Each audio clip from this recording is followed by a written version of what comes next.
Hey guys, rudyxx here, and today for MMO Quest, I'm going to be talking about Revelation Online. So Revelation Online came out in 2015 in China under the name Revelation, and just recently started its open beta in North America and Europe. I'd been following it for a few months before finally getting the chance to play it. It originally sparked my interest with the concept of aerial combat, something I'd really only seen before in the game Ion.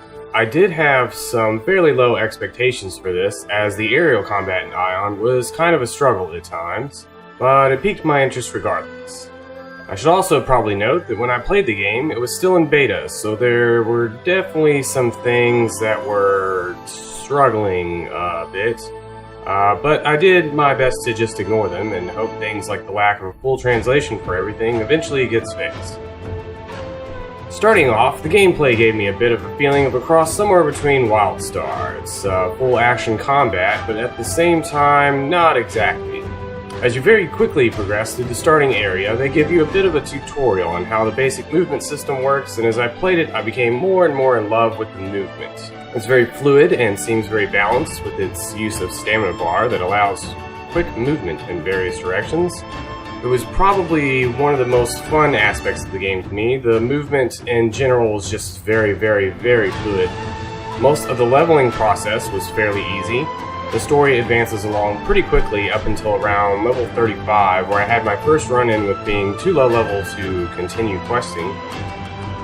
It was actually a very weird leveling process compared to many MMOs I've played. I probably fought around maybe a total of 15 enemies from levels 1 to 35, and then suddenly the only thing I could really do was grind. Naturally, I went to the internet for help on what I should be doing, and was sort of alarmed to see people saying that the only effective way to level in the game at that point was via daily quests and the hot springs system. And as I'm sure everyone knows what daily quests are, so I'll delve into the hot springs system of this game.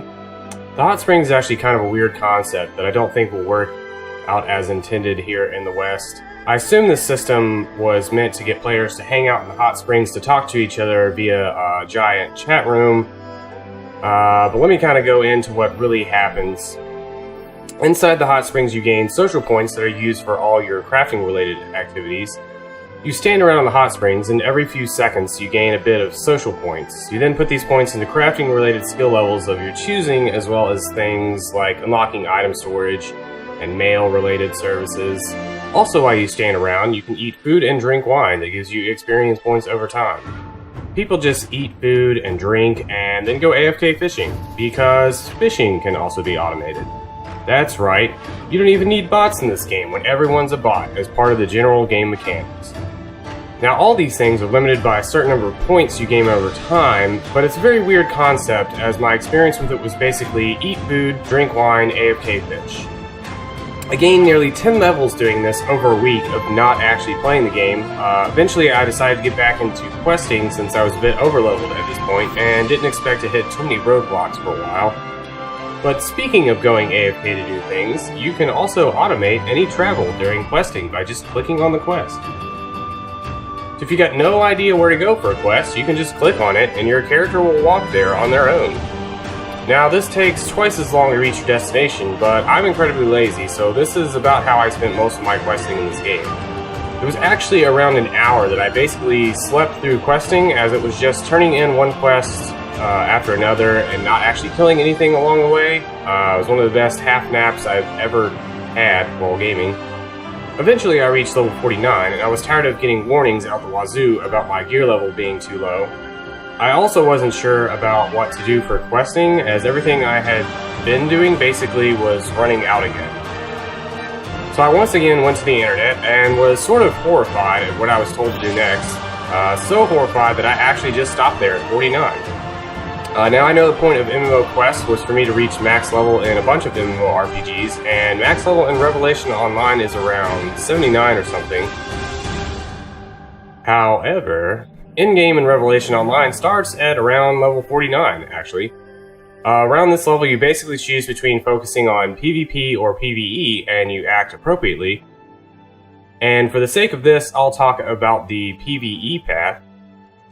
One of the weird things that eventually opened up around mid-30s was the ability to just hold your level instead of leveling up automatically. You still retain the experience points gained, but you can keep from actually letting your character's level go up. I thought this was a little weird at first, until I basically found out why here at level 49. But basically, at level 49, 59, 69, and 79, players will reach these levels and lock their level and then start raiding until they get enough gear to go on to the next raid. So at 49, you find a guild or other static group to raid with till you get enough gear. You then level yourself up however much experience you've accumulated and basically start raiding again until you get to 59. Then you lock your level again and just keep raiding until you have sufficient gear for the next raid. This, of course, was a massive turnoff for me, as I had no desire to spend time actually socializing in this game. I love the social aspect of MMORPGs, and that's part of why I play a lot of them. But finding out I was going to need to invest 6 months to a year with a group just to level up in the game basically turned me off from wanting to play the game at all anymore. Now, I could continue to level via daily quests and the hot springs, but that would take around a year, and I really don't care that much. This was a fantastic game, and an eye-opening experience that I definitely didn't expect, but not one I will continue anytime soon. If you're looking for a game with a lot of push towards social experiences, and you're willing to invest a ton of time into it, then Revelation Online is a really fantastic game. There's tons of other things you can do in this game, from treasure hunting to various other challenges that I didn't really mention. So it's got a lot of things to do outside of the generic dungeons and raiding experience that most free-to-play MMORPGs focus on. I am, however, not really ready for commitment yet, so at this point my adventure ends short of actual max level. I enjoyed the time I spent playing the game, as the movement and combat is exceptional, but that's about it for me. Thanks for watching, and I hope you enjoyed this video. If you liked the video, don't forget to like and subscribe to my channel for more MMORPG updates. Also, don't forget to check out the MMO Quest website in the comments, and until next time, thank you.